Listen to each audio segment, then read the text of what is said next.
प्रेम से बोलो विष्णु भगवान की जय। आज आप पुरुषोत्तम मास का 11वां अध्याय सुन रहे।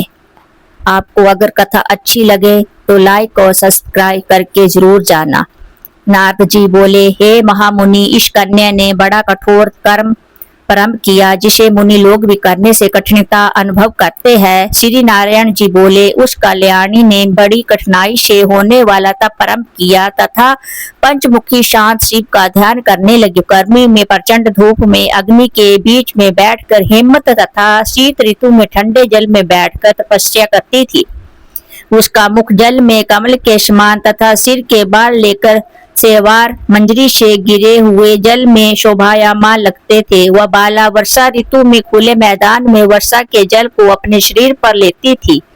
भोजन के स्थान पर दोनों समय वह कोमलांगी केवल धुआं पीकर ही रह जाती थी। इस प्रकार के उग्र तप को सुनकर देवराज इंद्र चिंतित हुए। देवता जिसे कठिन समझते एवं ऋषिगण जिसकी प्रशंसा करते थे, ऐसे उसे तप क्रम में 9000 वर्ष बीत गए। तब पार्वती पति भगवान शिव उसकी तपस्या से प्रसन्न हुए और उसे वहां आकर दर्शन दिया। तब दर्शन कर वह बाला शीघ्र ही खड़ी हो गई।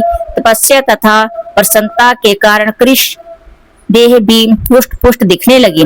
उस बाला ने सिर झुकाकर भगवान शिव जी को प्रणाम किया, संसार पूज्या भगवान शिव का मानसिक पूजन किया तथा भक्ति पूर्वक स्तुति करने लगी। बाला बोली, हे पार्वती नाथ, आपको नमस्कार है। हे प्रभु, जो आपकी शरण में आश्रय लेता है वह घोर संसार समुद्र में डूबा हुआ भी तथा प्रत्येक अंग से तापित एवं पीड़ित भी हो और काल रूपी सर्प की भयानक दृष्टाओं के द्वारा पीड़ित भी हो, तब भी शरीर दुख से छूट जाता है। आपको नमस्कार है। इस प्रकार मन वाणी से उस तपस्विनी ने महादेव जी की प्रार्थना की। हे राजन, फिर वह महाभागी मेधावी पुत्री चुप हो गई।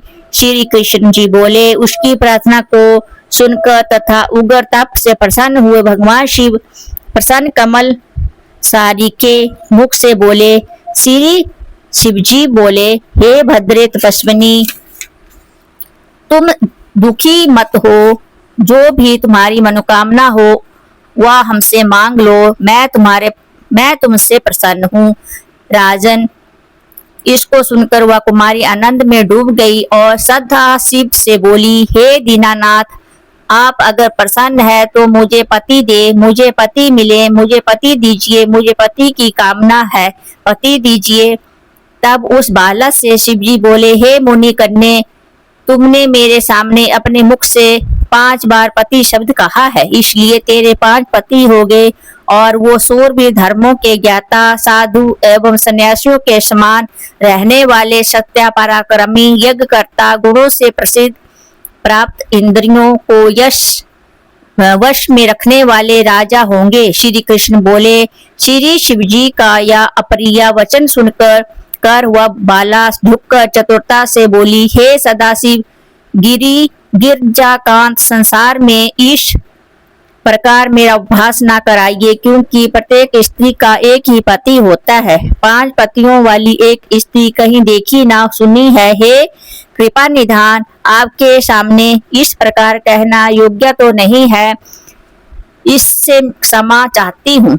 हे प्रभु, मैं आपके शरण में हूँ। इसे सुनकर भगवान शंकर कहने लगे, हे भीरू, तुम डरो नहीं। आगे के जन्म में तपस्या के बल से तू माँ के गर्भ द्वारा उत्पन्न नहीं होगी। उसी जन्म में तुझे ये 5 पति भी प्राप्त होंगे। उन पतियों के साथ अनेक सुख भोग कर तुम परमापद को प्राप्त होगी।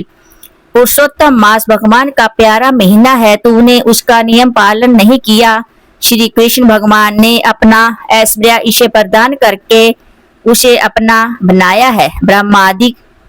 ब्रह्मा आदि देवता नार तथा मैं जिसकी जिज्ञासा पालन करते हैं, उनकी आज्ञा भला कौन टाल सकता है। हे मूढ़े, तूने संसार पूज्या इस मास का व्रत पालन नहीं किया। हे ब्राह्मण पुत्री, इसी कारण तेरे 5 पति होंगे। इस प्रकार कहते हुए भगवान शिव अंतर्ध्यान हो गए और वह बाल झुंड से बिछुड़ी हिरणी के समान चकित हो गई। इस प्रकार 11वां अध्याय समाप्त होता है। कल आप 12वां अध्याय सुनेंगे। बोलो विष्णु भगवान की जय, श्री कृष्ण भगवान की जय।